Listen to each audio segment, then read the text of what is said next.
అవి అప్పుడు రాజమండ్రిలో ఆయన రావడానికి ముందు విజయవాడలో ఎవరి చేతుల్లోకి ఆయన వెళ్ళిపోయాడు అనే అనుమానాలను వ్యక్తం చేశారు.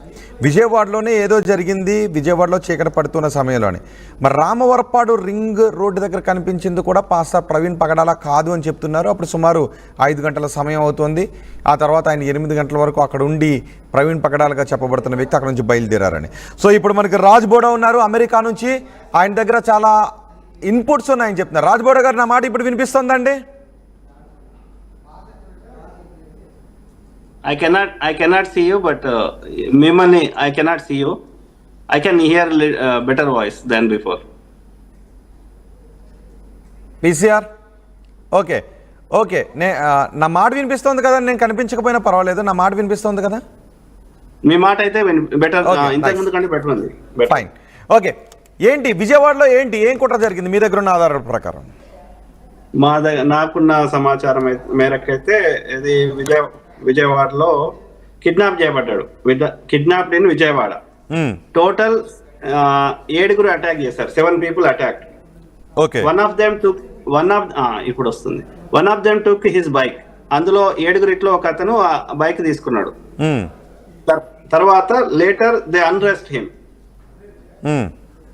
The jacket is one of the persons who is driving the bike. Okay, మీరు తెలుగులో మాట్లాడొచ్చు, మీకు అందరికి కూడా అర్థం అవుతుంది. అదే విజయవాడలో కిడ్నాప్ చేయబడ్డాడు బ్రదర్. సో 7 అటాక్ చేశారు. సో అందులో ఒక అతను ఏది ప్రవీణ్ బ్రదర్ యొక్క బైక్ తీసుకున్నాడు. తర్వాత మొత్తం బట్టలు అతని అన్డ్రెస్డ్ అంటే బట్టలు ఇప్పేయడం జరిగింది.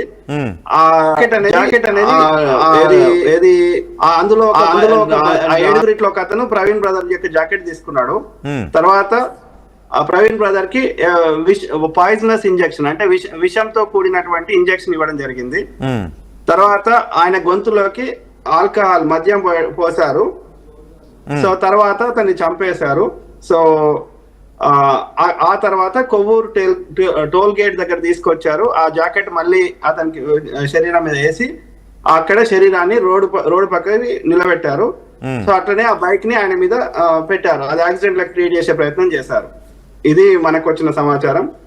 దాంతో పాటు చంద్రబాబు నాయుడు గారు సిబిఎన్ గారు ఐజీకి కేసుని ఎంత తొందరగా అయితే అంత క్లోజ్ చేయమని ఇన్స్ట్రక్షన్ ఇచ్చిందని మనకు సమాచారం ఉంది. ఆ 7 ఎవరు అంటే భూపతి రాజు శ్రీనివాస్ వర్మ అనే బీజేపీ ఎంపీ, నర్సాపురం ఎంపీ. ఇది ఇక్కడ ఆయనకు ఈ బాధ్యత అప్పచెప్పినరు.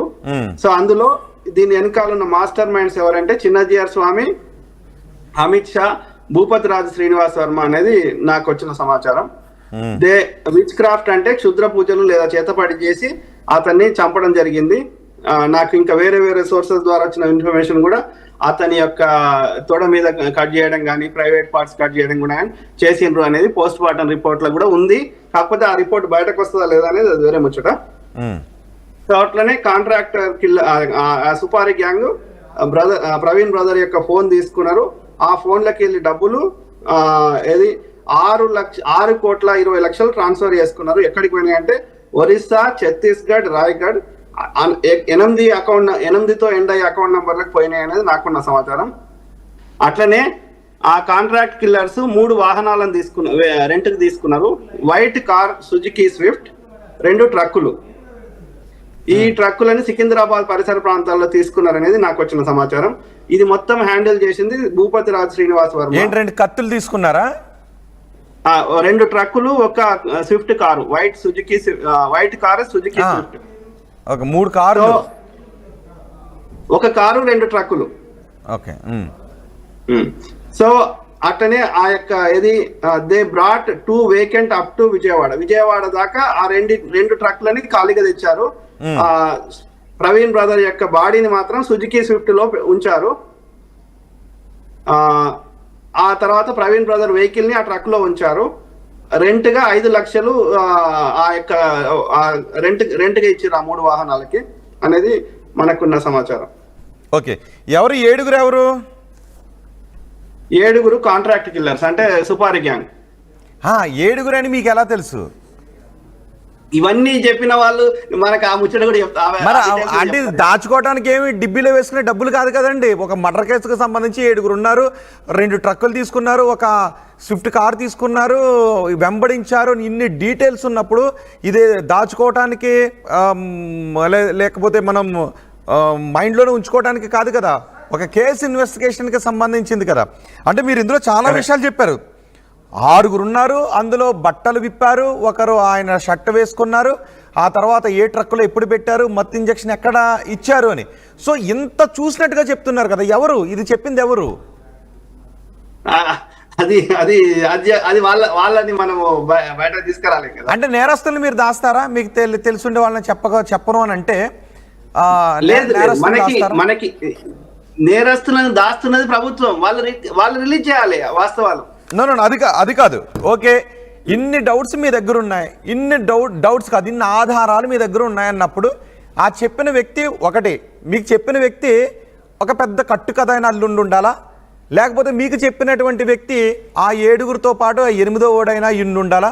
ఎందుకంటే అంత షట్ట తీసాడు అనేటువంటి ఒక క్లియర్గా ఒక ఫ్రేమ్ టు ఫ్రేమ్ చెప్పారు కాబట్టి మీరంటున్న 7గురితో కాకుండా ఇంకొకరైనా అయ్యి ఉండాలా, లేకపోతే కట్టుకథ అయినా చెప్పి ఉండాలా? ఒక్క మాట నేను చెప్తా. ఇప్పుడు ఆయన పేరు సోషల్ మీడియాలో ఒక పోస్ట్ పెట్టింది మార్నింగ్ 8 అరౌండ్ 8:30కి ఆ సుగుణాకర్ అంటే ఆయన, శివశక్తి సుగుణాకర్ అంటే ఆయన. అసలు ఆ పంచనామా కానీ ఆ గ్రామ అధికారులు కానీ అక్కడికి పోయింది 9:30 వరకు. 9:30 వరకు ఎవరికి తెలియదు అక్కడ ప్రవీణ్ బ్రదర్ శవం ఉందని. అట్లాంటిది ఆ కరుణాకర్ సుగుణ అంటే ఆయనకి ఎట్లా తెలుసు? 8:30కి ఎట్లా పోస్ట్ పెడతాడు సోషల్ మీడియాలో?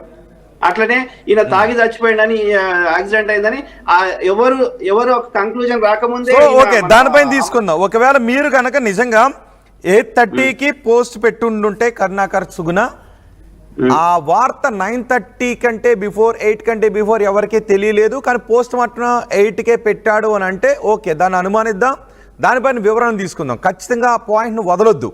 కానీ నాకు కావాల్సిన పాయింట్ ఏంటి అంటే 7 ఉన్నారు అని ఎలా తెలుసు?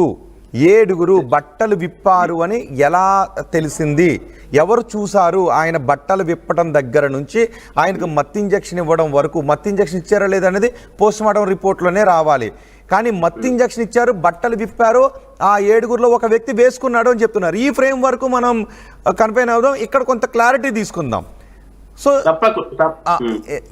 మీకు చెప్పింది ఎవరు? ఆ 7 ఎవరు? 7 కాంట్రాక్ట్ కిల్లర్స్. ఎట్లయితే ఇప్పుడు ఆయన పేరేంది అమృత ప్రణయ్ ఎట్లా చంపారు అజ్గర్, అట్లా భారీ శర్మ. సో అదే విధంగా కాంట్రాక్ట్ సుపారీ. ఓకే, వాళ్ళు కనబడ్డారు అక్కడ. అమృతరావు కొంతమంది కాంట్రాక్ట్ కిల్లర్ ని పురమాయించాడు, వాళ్ళు వచ్చారు, నరికారు, చంపారు, వాళ్ళకి మన ఉరిశిక్ష పడింది ఇదంతా. కానీ ఇప్పటి వరకు పోస్ట్ మార్టం రిపోర్ట్ లో ఇది హత్య ప్రమాదం అనేది ఇంకా బయటకు రాలేదు.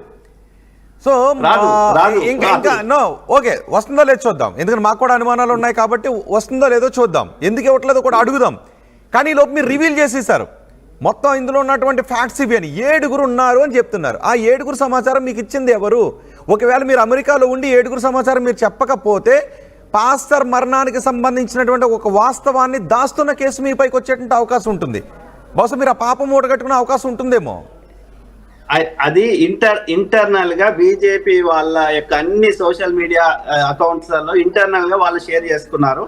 ఆ ఇంటర్నల్ గా షేర్ చేసిన సమాచారం కావాల్సినది కదా. ఆ 7 చంపేశారు, ఆయన షర్ట్ విప్పి మత్తు ఇంజక్షన్ ఎక్కించారు అనే విషయాన్ని మీకు చెప్పింది ఎవరు? మీ దగ్గర ఆధారం ఉందా? ఉంటే ఆ వ్యక్తిని మీరు దాయడం ద్వారా ప్రవీణ్ మరణానికి సంబంధించిన ఒక వాస్తవాన్ని దాచిన వ్యక్తిగా మీరు మిగిలిపోతారు. కాబట్టి మీరు ఖచ్చితంగా మీకు చెప్పిన వ్యక్తి ఎవరో చెప్పాల్సిందే, అట్లీస్ట్ పోలీసులకైనా చెప్పాల్సిందే, లేకపోతే ఆ కుట్రలో మీరు భాగస్వాములు అయిన వాళ్ళు అవుతారు. అలా మీరు థ్రెటన్ చేస్తే కాదు, మనకు వచ్చిన టిప్స్ అంటారు కదా. టిప్స్ కాదంటే ఇది అనుమానమా నిజమా? నాకు ఒక క్లారిటీ ఇవ్వండి. అంటే ఇదంతా కూడా ఇలా జరుగుండొచ్చు అనుమానం పడ్డారా, లేకపోతే ఇలాగే జరిగిందా? నాకు అదైనా క్లారిటీ కావాలి. నేను క్లియర్ గా చెప్తున్నాను కదా, మీకు పోలీసు భాషలో, ఇన్వెస్టిగేషన్ భాషలో, ఈవెన్ అమెరికాలో అయినా సరే టిప్స్ అంటారు. టిప్స్ అంటే ఏంది?